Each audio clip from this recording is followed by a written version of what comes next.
देखिए, भारतीय जनता पार्टी ने अपनी ऐतिहासिक गलतियों को सुधारा है। झारखंड का आप चुनाव देखेंगे, रघुवर दास को आपने बना दिया जो आदिवासी नीति मुख्यमंत्री बनाया।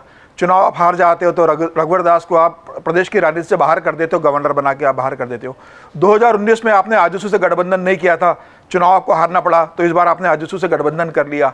बाबूलाल मरांडी जो अलग पार्टी बना चुके थे, आपने बाबूलाल मरांडी की पार्टी को अपने इसमें शामिल कर लिया। तो जो गलतियां रही थी कि प्रदेश नेतृत्व पे आपका बहुत भरोसा था, इस बार आपने शिवराज सिंह चौहान जैसे बड़े पॉलिटिशियन को चुनाव प्रभारी बनाया, हेमंत विश्व शर्मा जैसे व्यक्ति को जो हिंदुत्व के बड़े ब्रांड बन रहे हैं वहाँ सह प्रभारी बने। और आप देखिए पूरा प्रचार अभियान में देखें तो बाबूलाल मरांडी और प्रदेश के नेता नजर नहीं आ रहे हैं।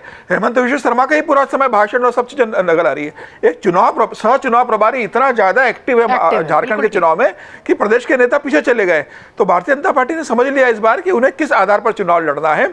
देखिए, अगर आप पिछला चुनाव देखेंगे तो आदिवासी की सिर्फ 2 सीटें भारतीय जनता पार्टी 28 में जीती थी, 22 सावी हार गई। 2024 का लोकसभा चुनाव देखेंगे तो कि पांचों आदिवासी जो सीटें रिजर्व है, भारतीय जनता पार्टी 2024 के चुनाव में हार गई। तो भारतीय जनता पार्टी को ये बात मालूम है कि आदिवासी वोटर्स ने हमें लोकसभा चुनाव में वोट नहीं दिया है मोदी की अपील के बाद भी। तो 28 सीटें जो आदिवासी की आती है वो बहुत झारखंड के अंदर महत्व की रखती है। और भारतीय जनता पार्टी को जहां आदिवासी वोट का नुकसान हुआ था उसे मजबूत करने के लिए चंपई सोरेन को लेकर आए। संथाल परगना में जहां भारतीय जनता पार्टी को नुकसान हुआ था तो आज वो चंपई सोरेन को लेकर आए। शिबू सोरेन के घर से उनकी बहू सीता सोरेन को आज भारतीय जनता पार्टी लेकर आई है। तो भारतीय जनता पार्टी ने वो सारी चीज़ें दुरुस्त की है जहां भारतीय जनता पार्टी 2019 में आ रही थी और भारतीय जनता पार्टी को लग रहा था कि इस बार भी चुनाव जीतना मुश्किल होगा। तो भारतीय जनता पार्टी ने अपने घर में काफी चीजों को दुरुस्त किया है। अब आदिवासी वोट का भारतीय जनता पार्टी को वोट करेंगे। भारतीय जनता पार्टी का पूरा ध्यान इसी की ओर है। जिस तरीके से जो कहा गया है कि रोटी बेटी और माटी का जिक्र किया जा रहा है, कहा जा रहा है कि किस तरीके से घुसपैठी आकर आदिवासी बेटियों से शादी कर रहे हैं, जमीनों पर कब्जा कर रहे हैं, इस पर लगातार बात कर रहे हैं। हेमंत विश्व शर्मा लगातार कह रहे हैं कि भाई घुसपैठी को हम लात मार कर भगा देंगे।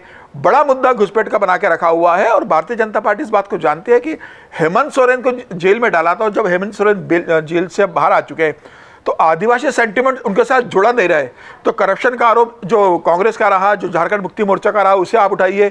आदिवासियों की जो जमीनें गई है उसका मुद्दा उठाइए।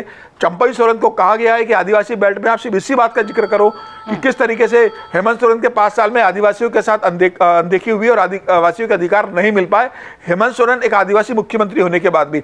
तो भारतीय जनता पार्टी ने वो सारी स्ट्रेटेजी वहां पर तय की जिस तरीके से चुनाव प्रचार अभियान उस संगठन की दृष्टि से क्या है। राष्ट्रीय सहयोग संघ खुद जमीनी स्तर पर आदिवासी क्षेत्रों में काम कर रहा है। वनवासी कल्याण आश्रम के वहां लोग वहां काम कर रहे हैं। तो सारे एंड पर भारतीय जनता पार्टी वहां काम कर रही है। मुझे लग रहा है इसका फायदा होगा।